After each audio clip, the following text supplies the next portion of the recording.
Hello everyone! Welcome to my channel, Emilita Papa. Ito na nga po yung ating bagong harvest sa ating maliit na garden. So ito yung ating kamutihan.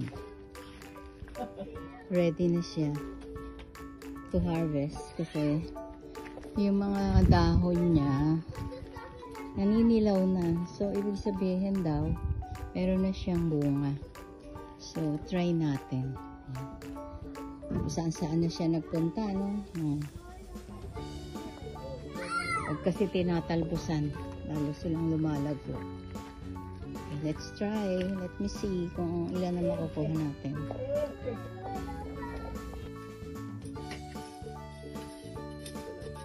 Ayun pa sa kapila. Oh, angatin mo yung ano. Angatin mo ito.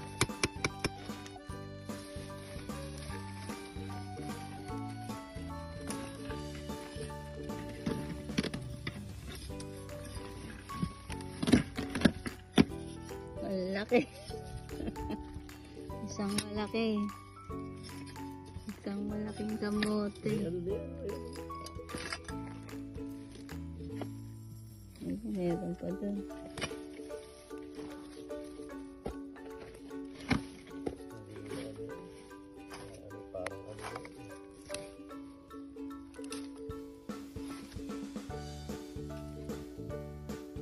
Laki oh. Kung yung gunting dyan.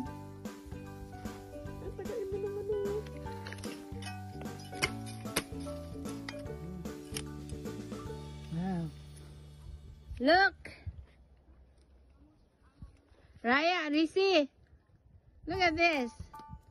Sweet potato! Sweet potato! Yeah! There, in my plants. Yeah, hold it, hold it. Big potato. It's look like your head. It looks like a pumpkin. Yeah, it looks like a pumpkin. It's heavy. Give it to Papa. Which bag? This one. Oh my god. Here. Here. Yeah. Let me see if there's still more on that thing. Ayan ang ating nakuha sa ating kamotehan. See? Isang malaking malaki.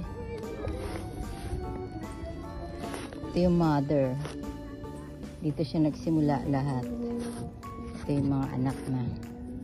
Sana wala itong ulalo. Ayan. Try natin. Tingnan natin kung ano ang magiging itsura ng loob niya. So siya, ito na yung ating kamote na ating na-harvest. Siya ay ating nahuhugasan. Sobrang laki niya. Kaya excited na kung makita kung ano ang kanyang itsura. So dito, ang hirap palang balatan pagka ganito kalaki. Naglagay na rin ako ng gloves para iwas na rin sa dakta. So gumamit ako ng filler para mas mabilis ang ating gagawing pagbabalat.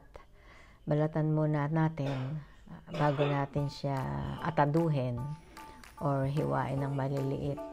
Ay grabe, talaga hirap na hirap ako sa kanyang paghihiwa. Matalas naman yung kutsilyo. Talaga namang sabi ko nga baka nga kahoy na yala ito. Kamote na ito eh. Pero syempre tiyagain na natin. Kailangan ko ng tumawag ng makakatulong sa puntong ito. Kaya ayan, tinulungan na ako ng aking asawa at pinagtulungan na naming hiwain ang malaking kamote na ito. Napakahirap at napakabigat pa naman yung dapat yata toya ang gamitin para medyo mabigat ang pagtaga sa kanya. Matalas naman yung kutsilyo na yan eh. Kaya lang talaga lang matigas yung ating kamote na hinihiwa. Pinagtiyagaan natin na maatado ng maayos At ito na nga, nahiwa na natin siya. So, dahil nga nahirapan tayo yung pagbabalat kanina, dahil sobrang laki, babalatan ko na lang siya habang nakaatado na. Matrabaho, pero ganun talaga. So, hiwa-hiwain na natin siya ng maliliit. Ang gagawin kong luto sa kamuting ito ay akin siyang alpahol. Ang tawag ko dyan, alpahol. Parang lalagyan mo lang siya ng maliliit na sago. At ito na nga yung ating sago. Nagpainit lang muna ako ng tubig dyan. At siniguro kong mainit na siya bago ko binuhos yung ating sago para hindi siya magpulbos. At nang bago pa kumulo ang tubig, nilagyan ko na siya ng gata. At nung kumulo na itong ating tubig na may gata, tsaka ko palang inilagay yung asukal at itong ating kamote. So, ito yung ating alpahol. Pero hinati ko siya, yung kalahati or ilang piraso lang naman yun. Ito pala yung kakanggata. Nilagyan ko siya ng mas malapot na gata. At dito naman yung ating nilaga lang. Nilaga lang yan, wala siyang timpla na kahit ano. So ayan, okay na tong ating alpahol or ginataang kamote na may sago. Kung may saging sana na saba, pwede na tayong ginataang bilo-bilo. Kaya lang wala wala tayong saging na saba. Maraming salamat sa inyong panonood. See you soon.